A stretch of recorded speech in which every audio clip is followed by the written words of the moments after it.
शेतकऱ्यांची फसवणूक करणाऱ्या व्यापाऱ्याविरोधात कठोर कायदा करणार, कृषी मंत्री माणिकराव कोकाटे यांची मोठी घोषणा.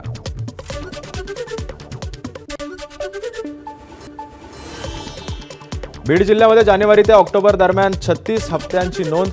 यामध्ये परळीतील सरपंच संतोष देशमुख हत्येचाही समावेश. तसंच जिल्ह्यातील अत्याचाराच्या 156 तर विनयभंग छेडछाडीच्या 386 घटना.